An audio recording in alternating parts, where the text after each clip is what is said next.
You asked us questions, and we're going to answer. Right? Yeah. Okay, we're talking about dating, your favorite thing to talk about. It's the only thing you ask us questions about.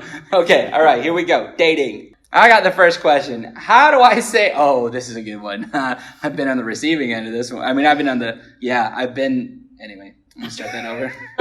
No, keep it. No. How do I say no to a relationship if someone likes me, but I don't like them? And I've been on both sides of this. More often, I was the one being told no, so I know what it's like to be rejected. I could tell you about that one. But really, be honest in a kind way. You can respond with kindness and just say no. Like, you don't have to say yes just because somebody wants you to or somebody asked you to. Like, in any way, shape, or form in a relationship. Like, even if you're in a relationship with somebody and you decide you don't want to be anymore, like, it's okay. Like, you still get to say no. The world's not going to end because you say no. I will say, like, in some cases, not all, but in some cases, depending on their personality, which you'll know this, and if you don't, you can bring an adult in.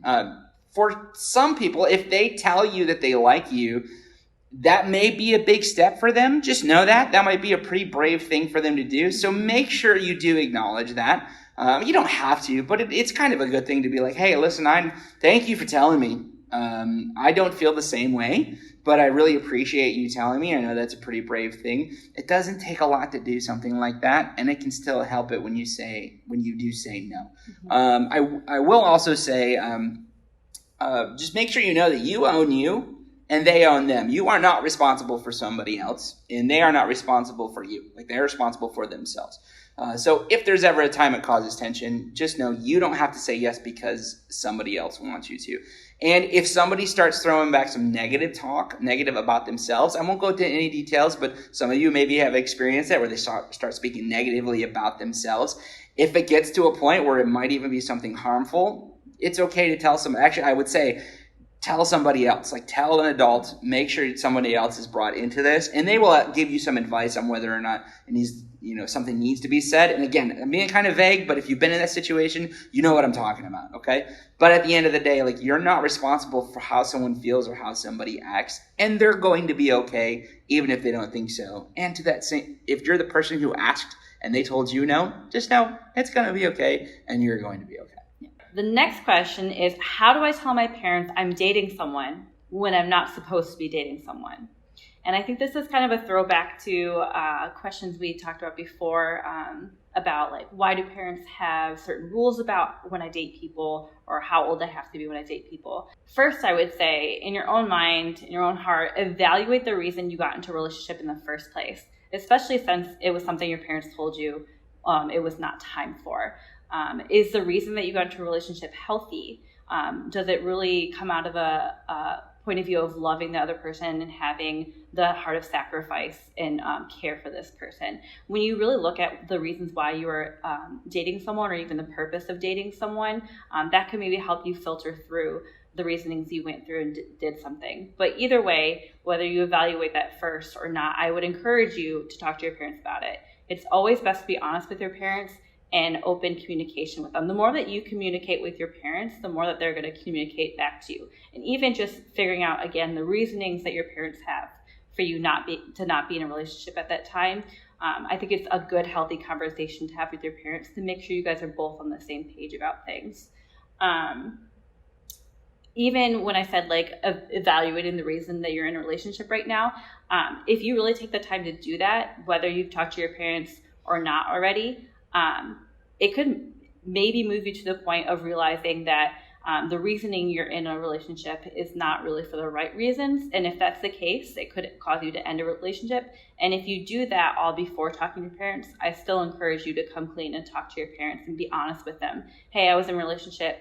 Because of what you said, I reevaluated the reason I was in it, decided that it wasn't the right reason for some reason, and I broke it off, but I wanted to let you guys know. The more you communicate with parents, the more that they will trust, because they see that you really want to take the time to talk to them and be honest with them. Mm-hmm. Yeah, and I think it's also important to realize, which I forgot about this when I was a teenager. My mom was a teenager once. Mm-hmm. She was. Yeah. So I think sometimes we tend to think that our parents just don't get it, like they don't know, they just don't understand. Mm-hmm. And they might not understand everything in our culture today, but they were once teenagers too. Yeah. So they might have some things to say that you might be surprised by. Yeah. So don't be afraid of having that conversation with them. Mm-hmm. The next question is, what should the intention or purpose of a dating relationship in high school be? Should it be, this person asked, should it be more about becoming closer in a relationship with Christ, or about finding a little bit more about who we are? Mm-hmm. And so if you guys remember back to the dating series we just had a few weeks ago, we actually talked about like the purpose of dating or relationships, and making sure we knew what the purpose of a dating relationship was before we actually entered into a dating relationship.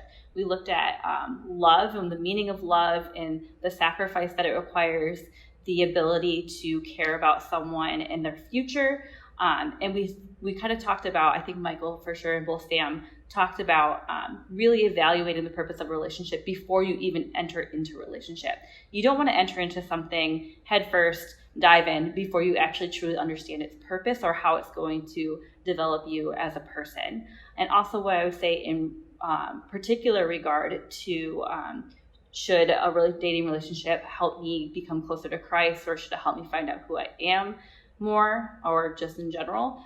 What I would say to those is both of those are two things that can and maybe should, before a relationship, be figured out outside of a dating relationship. Your relationship with Christ does not require another person to be there. It can help, even like with friendships, like we talked about, iron sharpens iron. And that can be good to help you continue to grow as a person, but it is not required for you in your relationship with Christ to grow. And also your identity and like knowing who you are as a person. A lot of that, again, is something you get from Christ and not from other people. You can learn more about your likes, dislikes through relationships with others, but you really don't want your identity or who you are to be defined by another person's viewpoint of you or what you do with another person.